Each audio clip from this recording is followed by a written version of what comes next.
right, hey everyone, welcome to the first Mozilla study group call of 2017. Happy New Year to all of you around the world. Yes, I can see some hands being raised. Hope this year is going to be exciting and a lot of fun for those of you who are running the study groups.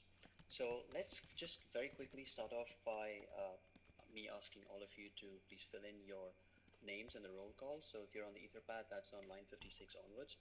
Please fill in your name, and if you're on the etherpad as well, go to the top right hand corner, pick a color for yourself, and give yourself a name so that when you do chat or leave a comment in the etherpad, we know who said what.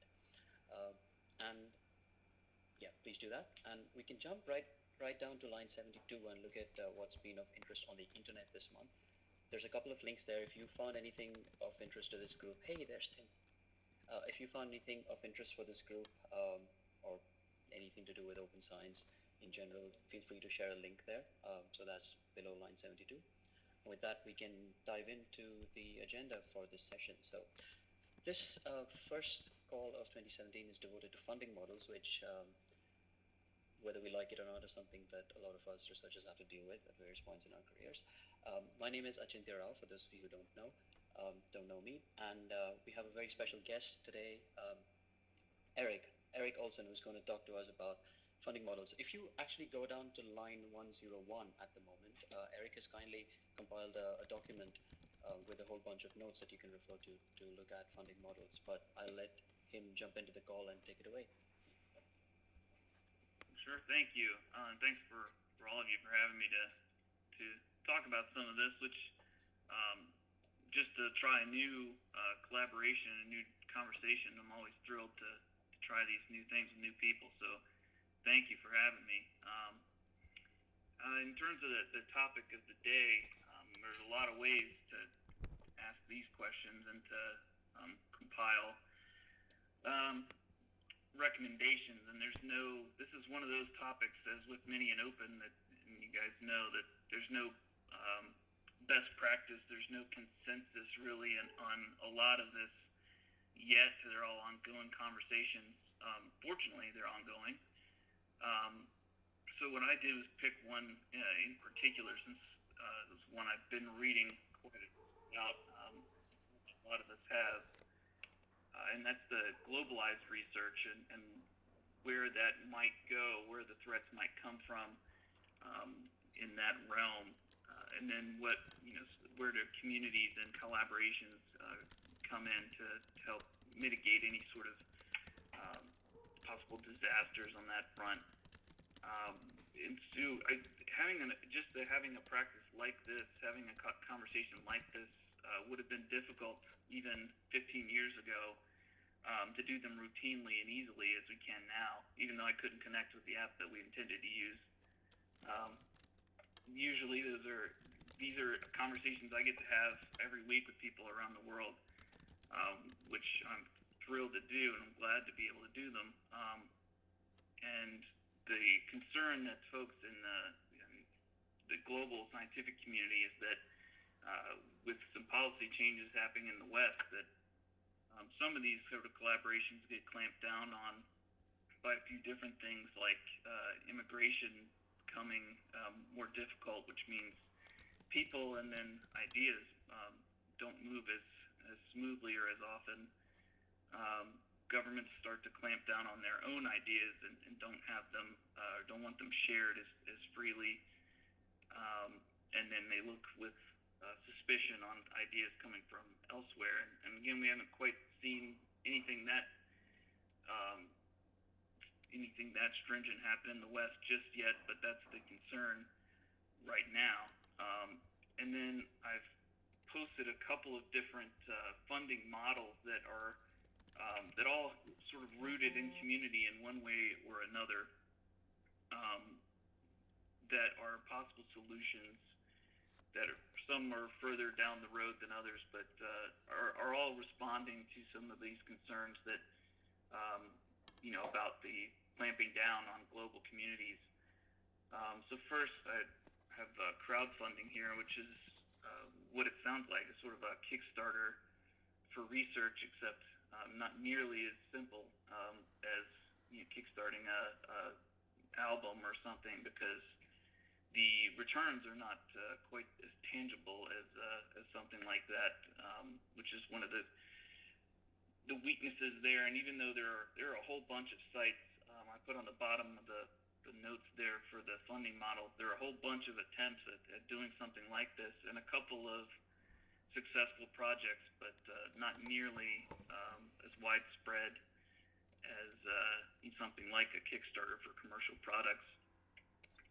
And then it really comes down to some of the weaknesses of communicating scientific ideas in the first place. Hard to sell something and make people spend real money when they're not quite sure, or they completely misunderstand what the products are.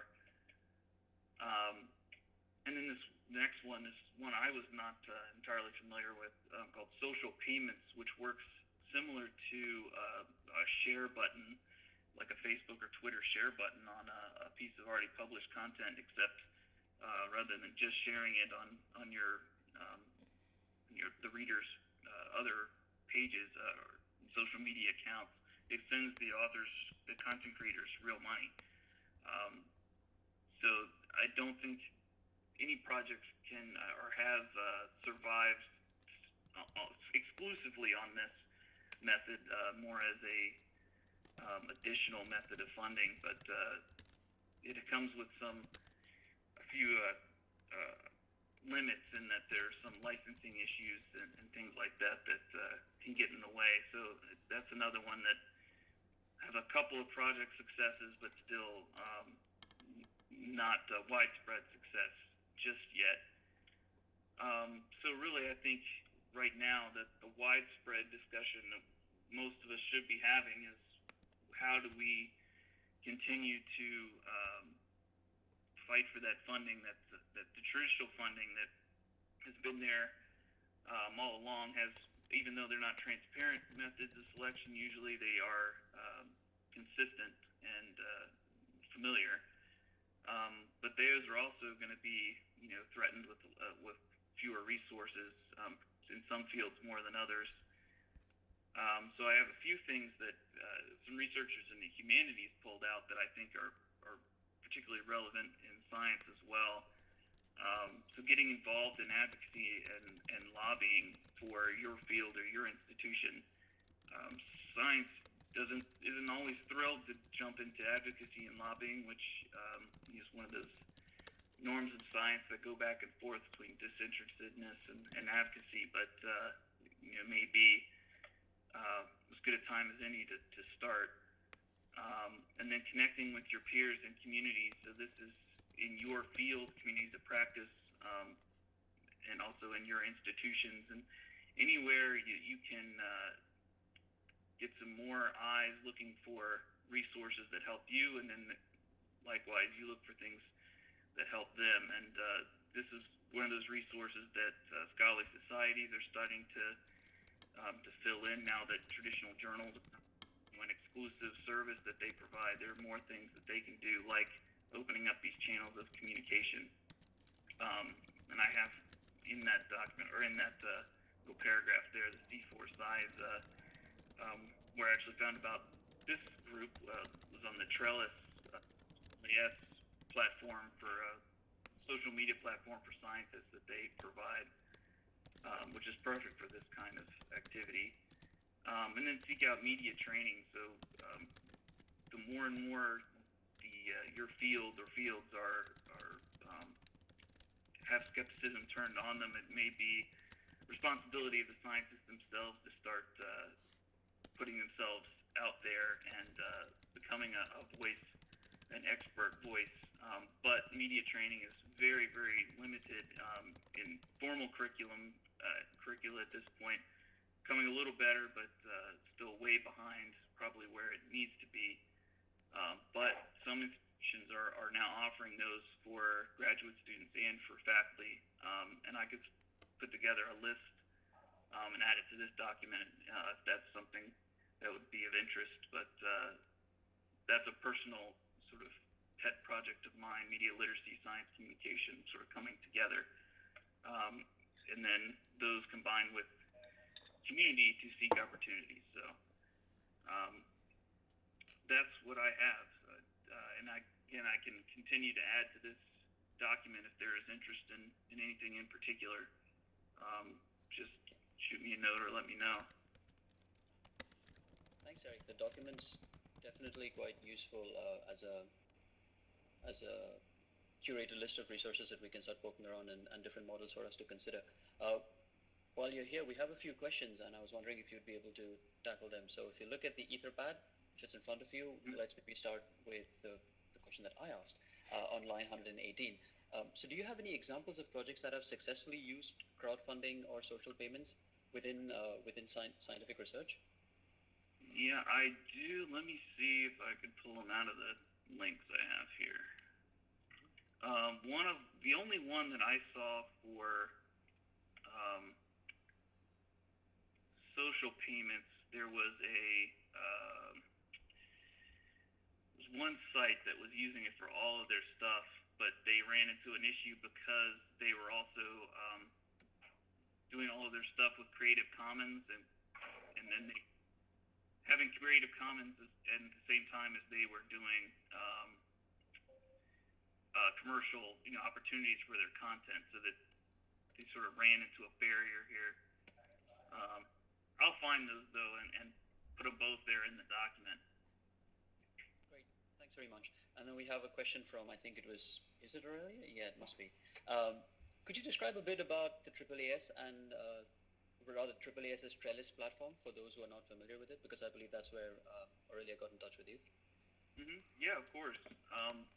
So the Trellis platform is still in closed beta right now, but the idea is that it can be sort of a Facebook for science, for researchers specifically. So it wouldn't be open, even when it's an open platform, it won't be open just to anyone.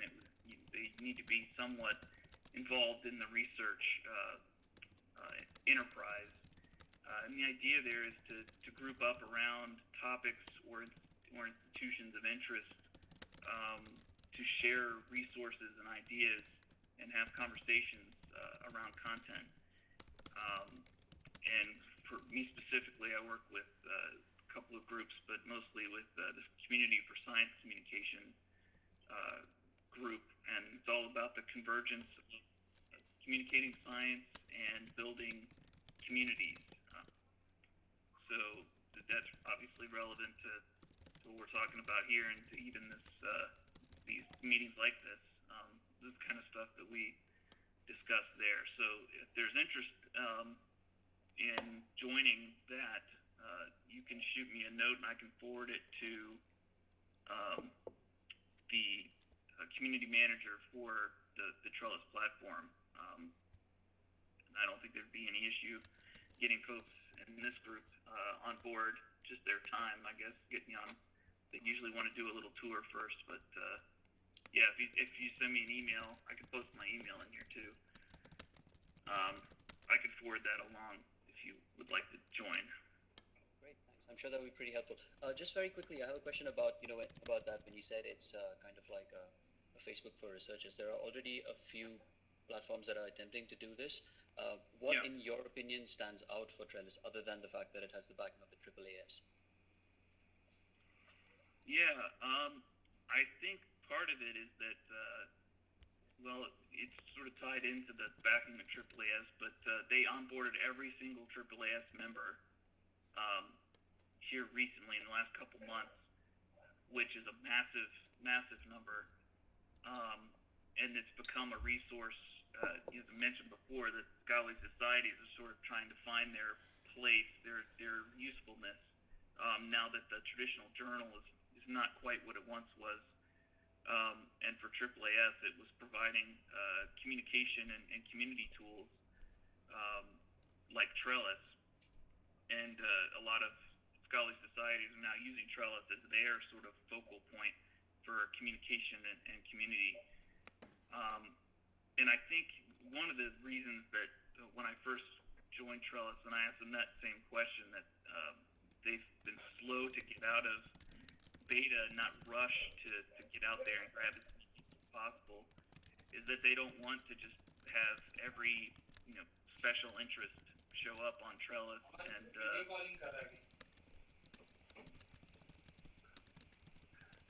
Sorry. Go on, go on. Just an interruption Okay. from someone on the call. Um, so yeah, some of the downfalls of some of the previous efforts really just came out of too many interests too fast, and they just collapsed under their own weight. And this has been an effort to deliberately add experts and specialists that can become community builders within all of the different communities on Trellis first, so that when groups of people start coming in, it's not just the Wild West, on Trellis. It's a group of users that are familiar with their field and with Trellis that can sort of organize and create dynamic discussions without it getting out of hand. Okay. So it might have actually been useful if we did this at the start of the session, but could you give us a bit of your background? Because from line 103, it says that you're an outreach coordinator, and that kind of brings me to my next question about if you could elaborate on the scope of media training, but I guess that ties in directly with your background. So if you want to just tell us what it is that you do, and then jump into what the scope of media training from the funding perspective is in your opinion. Sure. So my background is I came from communication research, science communication research, before going into extension, working with Sea Grants, doing extension work, and then now sort of finding myself in between, where I work with researchers developing and supporting a tool for curation or republishing on the web, which is Press Forward. And our communities are all, right now, almost all science partners, like PLOS and Zooniverse. They have publications that use our tool. And the idea with the tool is that we don't just want to have another aggregator that republishes content. We want a way for research teams to actually collaborate around content, choosing the best content to feature from their field to feature on sort of centralized places on the web. And I also work with groups that are trying to make communities in science communication that weren't there before. So communicating between research and practice has been pretty poor traditionally, which I thought was just crazy and completely unnecessary. So started building a community just to sort of close some of those gaps. And the media training stuff sort of comes from my research background in media literacy. Is both a topic of conversation right now because it's consuming media, learning how to what is reliable, verifiable media and what is just junk out there, but it's also being able to create media for yourself, create your own voice in a media landscape. And it's not that researchers aren't doing that at all, because they have blogs and Twitter and that kind of thing. But a lot of times they are reaching their own audiences of their own. They are reaching the people in their own field, which is most cases that's exactly what they want. But if you're wanting to reach public stakeholders, then the language and maybe even the channels are completely different. So there's some science communication training to sort of get your language for a layperson that the layperson can understand, and being able to describe your research as a process rather than just a result. And media training, comes in being able to be interviewed, effectively and be pleased with the outcome. That's scientists that are pretty divided on whether they like to being interviewed or not, based on the outcomes that they see in the written word. But being able to be interviewed is as important as doing your writing or your speaking when it comes to appearing on a large stage. So in fields like climate change, sitting back may not be an option anymore. So you'd have to be prepared to be on a large stage and to speak to audiences either in person or via a media channel. So those are some of the basic ideas that you would do in a did it once a week for a couple months is what they do at the University of Maryland for just this exact type of program. That would be a start, and eventually the idea would be to put those into formal curricula for science, PhDs, but we're a little ways off from that right now. And could you tell us a bit more about what the scope for this media training might be from the funding perspective? Because you've elaborated quite a bit on the effectiveness of this training in enabling scientists to communicate better with outside audiences. I suppose some of those outside audiences could also be those you're seeking to fund your research via crowdfunding platforms as well as traditional funding resources. Yeah, so with the traditional funding, it's become fairly common that having some sort of public engagement element to research is part of a grant in some form. It's usually not extensive and rarely includes advocacy that we were talking about earlier, but there's something that's usually there, and that probably is only going to grow more and more prominent. But yeah, in the crowdsourcing or similar type of projects, the being able to communicate your ideas in the first place that's what you would live or die by, because if you couldn't communicate an emotional element to your an argument to your project, no one's going to fund it. So you'd have to be able to do that up front, and then being able to communicate, even if you got your funding, just like with a Kickstarter, the communication is expected with your funders or your stakeholders. So it would be a long-term commitment to communicating, which would be a good thing for scientists to have to do, but it's also, in most cases, not part of their day jobs. So the more that can be built into expectations for grants and things like that, the better off we are as consumers of public engagement of science.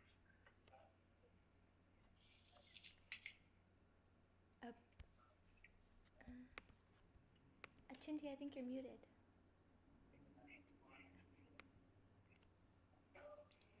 Sorry, I unmuted myself. I was typing away, and then I didn't want you guys to all hear the noise of the racket that I was making. As I was saying, Danielle, who's also on this call, has a question for you related to media training. She wants to know if there are any media training resources that you have used that you think are effective. There's a couple out there.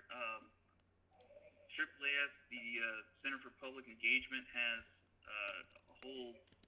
On their site, they have a big packet of information that I don't know if you call it specifically media training, but it all sort of folds in together. So they have one, and then I mentioned the Oral Communication Center at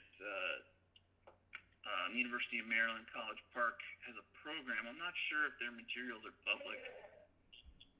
I could ask them if they would be willing to share some. And then the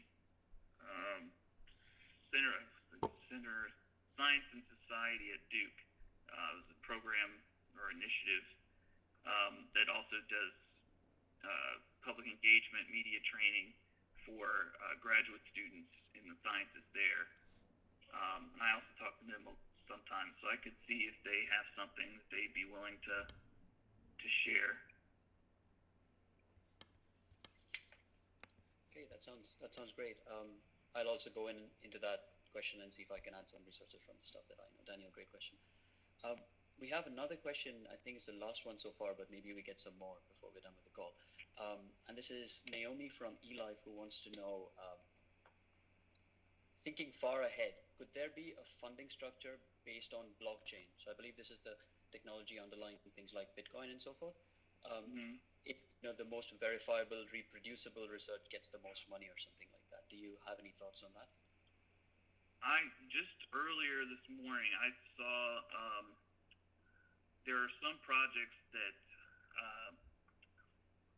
if you are a consistent funder or participant in these sort of crowdfunding sites, then you get some sort of internal reward currency that is not like cash. They don't give you cash. They give you this currency that's just from within the site itself, and then you can use that to fund projects that you are excited about. And that's not something I'm super familiar with, but that's the closest I've seen to using the sort of virtual currency. I don't know. I'm not sure if there would be any major barriers that you could run into from using Bitcoin. I think if you already had traditional funding, I don't think they would want to be partnered with it, so that might be a barrier there. But it's certainly worth looking into to see if anybody's done it. Aurelia and Naomi have gotten into a long discussion on this subject, in fact, below the question. So I'm trying to kind of skim read it to see if I can get a gist of it, but I might have to go back to it a little later on. I'm not terribly familiar with blockchain to start with. There's another question as well from Naomi, which is, in British research funding policy, the Haldane, am I pronouncing that correctly, principle is that researchers decide where to put the funds, not politicians. Do you have any comments on how this would be affected by crowdfunding? Researchers being a subset of the public, crowdfunding would be open to the whole public?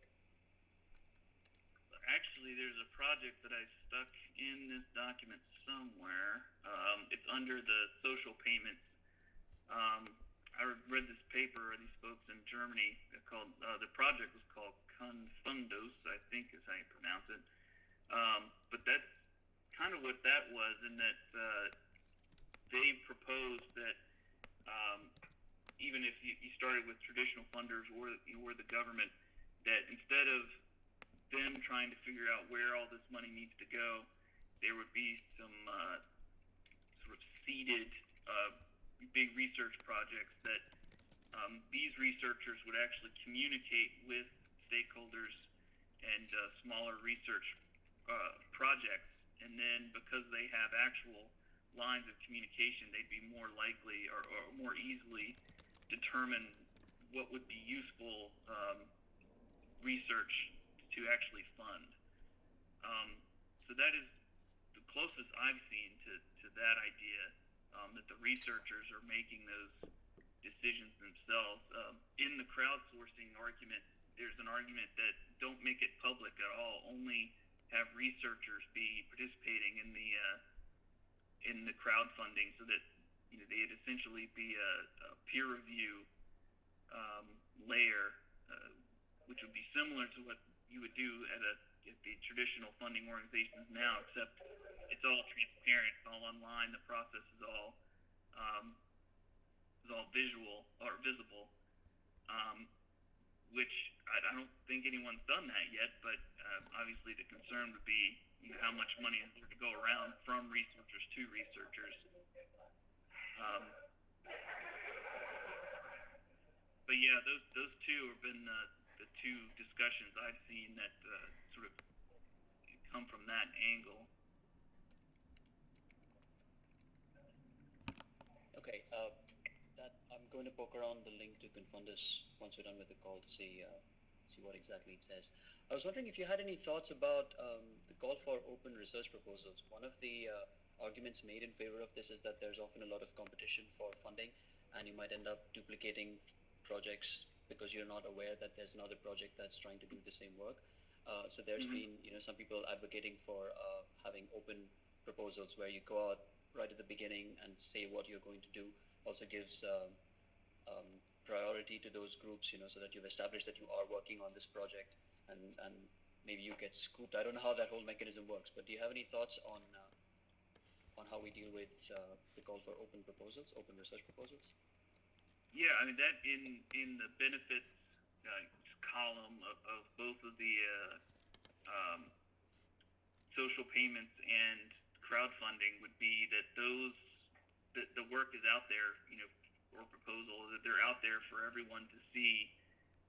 So that if I had right this minute, I had an idea about a science communication project, and I was going to go rush out there and propose it, I could, just Google it and it might pop up for me. Whereas before, without open calls, obviously I would duplicate that, and somebody or both of us would be unhappy. So that would be a huge benefit to having those open, visible calls. The downside that, for individual researchers, that a lot of them don't want to get into is they don't want to put anything out there early. Like you said, they don't want to get scooped on something they feel like they have a lead on. And I don't think that's one of those that's we're never going to reach a consensus on that. I would think, at least not anytime soon, because every discipline thinks about things like that differently, even with post-publication stuff. So I think there are some disciplines that would be thrilled to get into open proposals, and some that would lag way behind.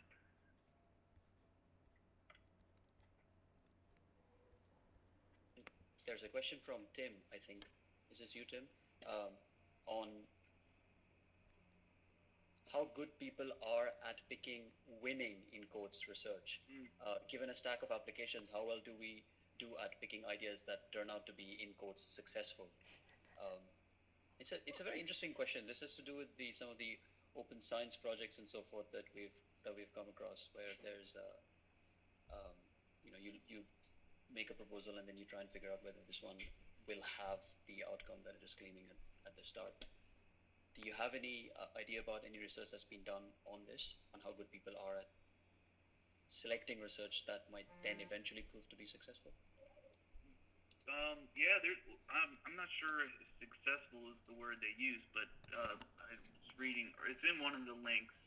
There's a study that was looking at if we put projects in front of the same funding committee twice, what is the likelihood the same exact project, don't change it at all, what's the likelihood that they turn it away once and accept it the next time? And it turns out that with there are some high profile fields that are more likely to get accepted just for being in those fields, but for everything else, it might as well just be chance. You're putting yourself out there. So it turns out that even the experts aren't really great at picking what may be good or bad research. They're sort of just picking whatever it seems like, sometimes in some fields anyway. And then that obviously is a big problem for research proposals that aren't transparent. There's no transparency in the process for deciding on who gets those grants, because that sort of randomness is allowed to keep occurring, when obviously it's not healthy for the community to have something like that. So earlier you spoke about some disciplines being a bit more open to the idea of having open proposals, while other disciplines might not be. Zana, who's diligently been taking notes, thanks Zana, has asked a question on currently line 160. What disciplines do you think might be more open to open proposals? Which ones might be less open to it, and what do you hypothesize might be the reasons?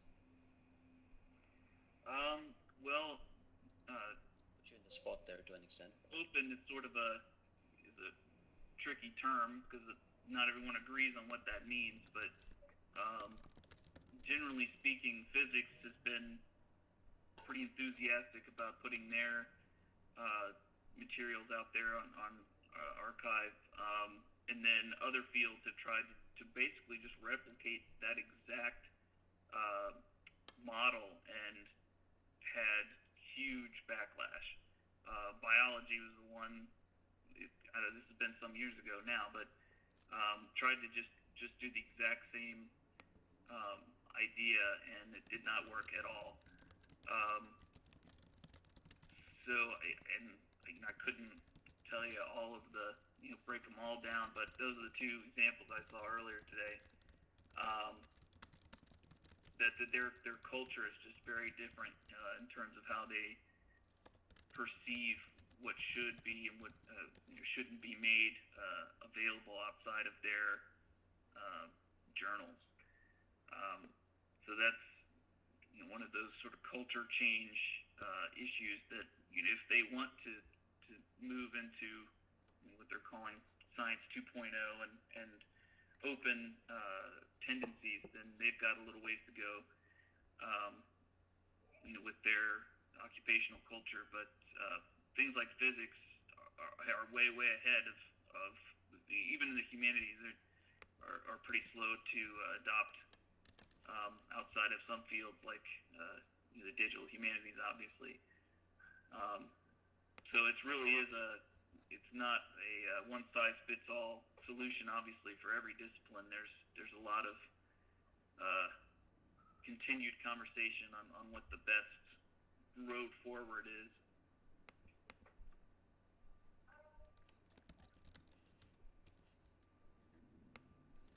So we still have a few questions trickling in, but I think maybe we can deal with those directly in the etherpad itself, because we're across the halfway mark on this call. We had just about 20 minutes left, and it would be nice to hear some updates from the study group leads right now. So once again, Eric, thanks very much for taking the time for a very useful conversation, and I'm sure it'll continue on the etherpad, so please feel free to jump in and respond to some of the questions pouring in. And yeah, as you asked earlier, it would be great if you could update the document that you linked to as well from the notes section. It's going to be useful for a lot of us. Yeah, sure, of course. Thank you. So for those of you who are in the etherpad right now, I should point you to line 175. If you've just started a study group and you want a bit of an orientation to figure out how you might want to run it, Mozilla is going to start a new, it's a three session program, whatever. There's 3 sessions that are going to be held starting end of January, or mid-January. There's a link that you can see on line 175 right now. So please jump into that and follow up. If you're just starting a study group, if you want to learn how to run one on your own, if you want to learn what are the issues that you might face, what are the challenges, what are the advantages of running them, and how to grow your community. So that's a great thing for you to check out. And with that, we'll jump into line 179 with the study group updates. First up, is there anyone from the Khartoum study group in this call? If not, I'll just read the update fairly quickly. I think as is nonverbal, or non-oral. Okay, yeah. So they just wrapped up their first machine learning bootcamp and hackathon. There's a link to it as well in the end of December 24th. Wow, okay. They had 9 teams competing to solve 3 problems. And you can read all about that on line 182, so well done on that. We go to the University of Toronto Scientific Coders. Madeline's in the call. So that's on line 186 at the moment. Madeline, if you want to unmute yourself and just give us a bit of an update on what you guys have been up to. Hi, everyone hear me? Yeah, awesome. So last time I wasn't on the call, but the update I had was that we were planning a hack day for our group. So what we did was we just kind of blocked off 6 hours at the pub down the road and said like people can come in, trickle in, leave. And then we had a lot of issues, which are in that link there, that we wanted to do, which are changes to mostly our website and how we were organizing things there. So we got tons of stuff done. There were probably 15 pull requests or something like that. That was cool. I think based on that, we would like to do more things kind of like that. We might take on other projects that are not specifically our website, but yeah. The next line is sessions that we have. the last line. And the last line there is what we're going to be doing coming this month. We haven't planned out the rest of the term, but we will probably do that in the next week or so. And then on the middle line there, we're going to be running a software carpentry session in February. So all things we're excited for. Very cool. We're going to have a session on introduction to Git as well this month, at the end of this month, by someone I consider to be a wizard with Git. So happy to exchange notes with you guys on that as well. We'll put all our links out, of course, for anyone to peruse. Is Jeff on the call from University of Rhode Island?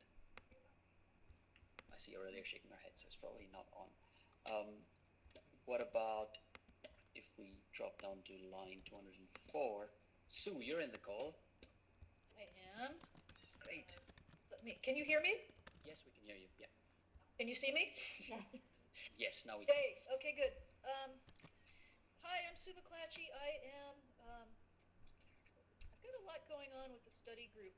I'm a carpentry instructor. I'm fairly deep in with the carpentries, and I'm offering a lot of carpentry training this winter and spring. Not all of it is up on our study group website yet, but I'm running events in 3 different locations in 2 different countries right now. Later this month, I'm going to be traveling to Cuernavaca, Mexico, to teach at the International Bioinformatics Workshops,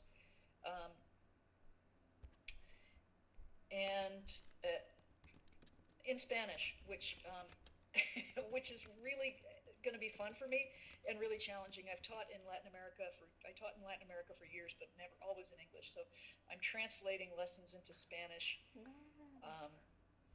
Yay! I'm getting applause, silent applause. I feel like it's my duty as a U.S. citizen to go to Mexico and to speak their language. I'm feeling particularly guilty about our upcoming inauguration, and that's not why I'm going to deliver these lessons in Spanish. I love Spanish. It's my second language, and I love speaking it, but I do feel an obligation as a U.S. citizen to make amends with my neighbors to the south and to let them know that I don't think of them what our president-to-be thinks of them. I actually love them. They're some of my favorite people on the planet. So that's coming up in a couple of weeks. I also have, right on the heels of that, we're traveling down to Tufts University to the graduate school to teach immunology, like data carpentry basics, basic Unix and command line programming to immunology grad students and faculty and postdocs. We'll take that same training down to the Jackson Laboratories campus in Connecticut. And then I'll come back up here to Bar Harbor, Maine, and we'll teach software carpentry's R for reproducible scientific analysis lessons for 2 days. And then later in the spring, back down to Connecticut to teach software carpentry again. So fairly, 2-day carpentry workshop heavy load. There are going to be more coming up that I haven't included yet and haven't scheduled yet. And once I get my feet back on the ground, I'm going to start doing more sort of shorter 1 or 2 or 3 hour work-alongs on some material that I am going to be developing for statistical analysis. Okay. Thanks. That sounds amazing. I wish I had Fun. the ability to just give you 5 minutes to speak about every single one of those things, because I'm sure all of us would appreciate to hear about it. So good luck on the forthcoming trips, and hope you're able to continue with this excellent work. Thank you. We can now move on to line 211. Danielle, you're in the call. We could see you earlier, but you seem to have disappeared now. If you want to jump in and tell us what you've been up to. I'm here. I can see you. We can you see see you me? Yeah. Okay, great. It's so nice to see everybody. I'm starting up a study group here this semester, and I've lined up a few co-organizers. I was trying to rope in some faculty and staff just for the longevity issues. So I'm super excited. Letitia, who is our research data management librarian, is going to help out, and another senior researcher from the Monarch Initiative, who's like a very friendly person. If you're trying to learn how to program, she's just great to talk to. So I'm really excited to have that.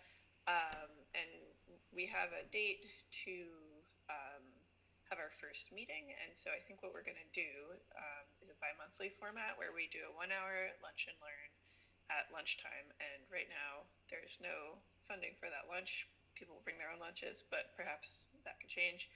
And then a 1 hour more informal hacky hour where we do have a bar on campus now, which is kind of amazing.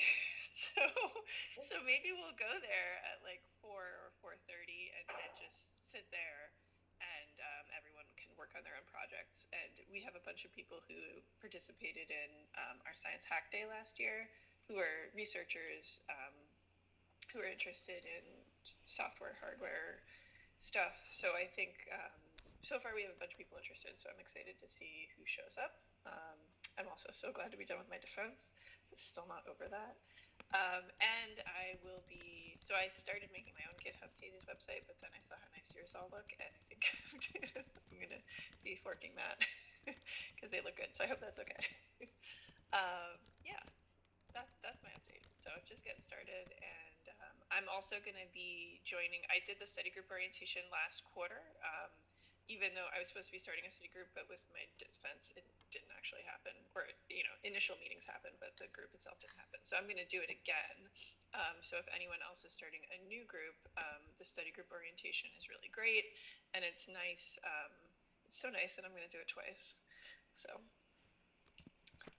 join me. And that's it. Thanks very much, Danielle. Our next update is from the Mozilla Uttar Pradesh study group, and I think Amit had some issues with connecting. So let me just read out what they've been working on. They have started a Rust India user group, and they're planning on organizing a development meetup on Rust. They've started a web development community as well in Uttar Pradesh, which, for those of you who don't know, is the most populous state in India. I think it has about 200 million people in it, give or take.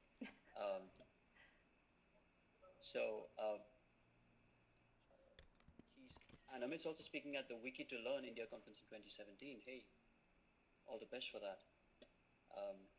And then we have another update as well from, is this from India as well? It might be. This is Dina ML, online 225. And Amit, are you on this call?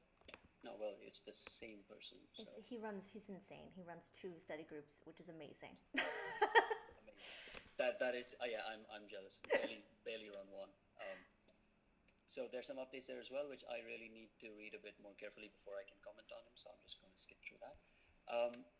We have the Computational Biology, Ecology, and Evolution group at University of Wisconsin-Madison. Is anyone representing that? Yep, that's me. Hi. Okay, Sarah, go on. Yeah, so we have our software and data carpentry spring semester workshops coming up as well. I actually don't think I got the combi group. We started advertising for it while I was gone for a week, and so I didn't get it out to the list until all the spots had filled up. But maybe I'll recruit some new study group people at those because I'm teaching at both of them. And we've planned so we have the big group where we meet once a month about computational biology, ecology, and evolution. And then we have weekly groups where we meet about R or Python. And so we started planning the big group meetings, so the social hour in January. And then 2 out of the 4 of our monthly meetings are already planned for the rest of the semester. So I'm really excited about that because last semester I only think we had 2 meetings. So, and then, so I like to move around the meeting time for the weekly language-specific groups each semester in hopes that it'll get more people, and people who couldn't come last semester might be able to come this semester. And so I'm sending out all the organizational stuff there. I'm actually looking for someone to replace me. Last year I took on a co-chair who helps me run the group, but I'd like it to continue to run after I leave. So I'm working on trying to get somebody to overlap with me this spring and then take over for me in the fall, whether I leave or not. Someone else will be there to do it. And I think we're actually going to start a Julia-specific group. Yeah, so how many groups do we have? We have a lot. Okay, so we have the big group where we meet once a month. We have the Python study group and the R study group which meet on opposite weeks, and then we'll have a Julia one. And my co-chair, he's like, oh, my friend and I are going to learn Julia. Maybe we should make it a study group. And I was like, why not? Let's just make it a study group. And he was going to do it every week, but I have a feeling it'll end up being every 2 weeks too. So we'll see. Questions? Good luck. Thank you. Finding someone to help lead it and take over as well. Something that, in my update, which is the next one, I'm going to be glaring at Tim for the duration of this call on my screen. There he is. So yeah, we started the CERN study group with 4 of us here, and then 3 of them left. And I think Steph wants to know what it is that I'm doing to scare them off, but I think you have to ask that question to academia, perhaps, rather than to me personally. So yeah, we've lined up a few sessions for 2017 and got a couple of people to lead some of them. There's going to be one on, as I said, on Git. We're going to have something with Python as well, and then a couple of lessons on R, including one on how to write reproducible papers using R for someone who's been using Bookdown to author a particle physics paper using R, which is pretty interesting. So something that's coming up. But yeah, when you speak about you spoke about timing and moving things around, and that's something that resonated with me a bit, because before we started our study group, we sent out a survey asking everyone interested what times they would like to meet, how frequently and at what time, and I think the most responses we got was for Friday in the evening at 5 o'clock, and so I said, great, let's do that. And I don't think any of the people who actually signed up for that Friday at 5 o'clock slot showed up for any of the sessions, and then everyone else is just complaining, going, why are you meeting at Friday at 5 p.m. when that's not convenient for us? So swings and roundabouts, I guess. So that's the update from my side. If we go down to line 255, Vigneshwar, are you on this call? It's super late in India right now, so I don't know if he is. But they have just completed 6 meetups on IoT technology, learned some new skills, and have published documentation, which is great for us to go and look at. And they also have a YouTube playlist for you to go and check out for all the topics that they've discussed. And there's a Git book for LED monitoring system, which also looks quite interesting. Poked around it a bit. So there's the update from that on from Vigneshwar on line 255. This is a study group based in Coimbatore in the south of India. We have another update from either Amel or Fatma, either of them in this call. Or are they shaking their head again? So this is from the study group in Tunisia.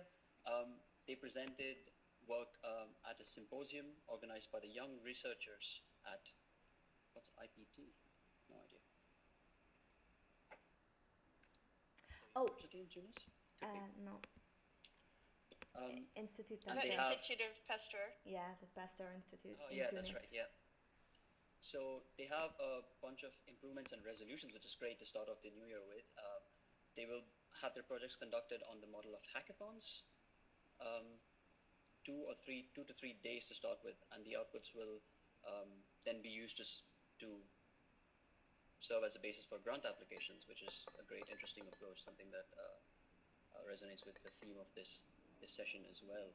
There's a question from Steph about whether they can share the survey later on, since they have decided what projects to work on based on a survey of the participants' interests and needs. So that's something to look at as well. There's a bunch more text there that I'll let all of you read to catch up on later on. And with that, we're at the very end of the call. I have to dash off fairly soon, as Aurelia knows, but let's just go down to line 286 for events. So there's going to be a meetup in Montreal on the 23rd of January called Publish and Flourish, the Art of Getting Cited. So this is Peter Gravitz, who is going to be conducting this session, and if you are in the neighborhood of Montreal, you should definitely attend. There's going to be a science hack day and space apps. This is Aurelia's update. Do you want to say something about that? Yeah, I'm very excited. It's happening in April for space apps. It'll be in New York. If you want to come to New York, we'll host you and have a huge event. And last year, one of our teams placed in the International Space Apps Challenge. We were very impressed in the small, like Brooklyn borough, Brooklyn, New York. We made it to the big International Space Apps team. Anyway, but it should be fun, and it's probably the most activity that the New York study group that I supposedly run but have not had an event for in the past few months will have in a while, so I'm very excited about it. So that's that. finally, a bunch of announcements. If your study group is not on the map linked on presently line 200, at the moment line 291, please make sure to let Aurelia know, and then they will add it to the map. There's also a Gitter chat, so if you are running a study group and you are interested in speaking with the rest of us peeps who are also running study groups, jump into the Gitter chat room, which is linked on line 296. And there's also a very important announcement on line 297. So a few of us in this call have been part of the Open Leadership Training in 2016. So if you are running a science project, if you are planning on working on an open science project and you want to learn how to build a community around it, how to use collaborative tools like GitHub for developing your project, for getting contributors and collaborators to join, this training session is something that I highly recommend. It was very useful for me, and then I was also able to pass some of it on by mentoring a project in the last round. So there's a link to that at the moment on line 299. I don't know how long that link's going to be on 299, so I'm just going to point out that if you go to the page and search for Open Leadership Training, the application for round 3 is now open. And that, I believe, is it for this call. So thanks everyone for joining in. It's been a pleasure to host this call. Thanks once again to Eric for the great conversation at the start, and to Zana for taking all those notes while I was trying not to type too loudly. And to all of you for joining the call. So see you all next time. Thanks. Bye-bye. And sorry, before we go. If you want to MC the next call, I would be so excited. I'm Aurelia, by the way.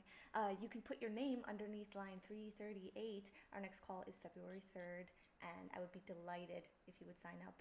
Ecstatic. Otherwise, I will cold email everyone who I have contacts for, so...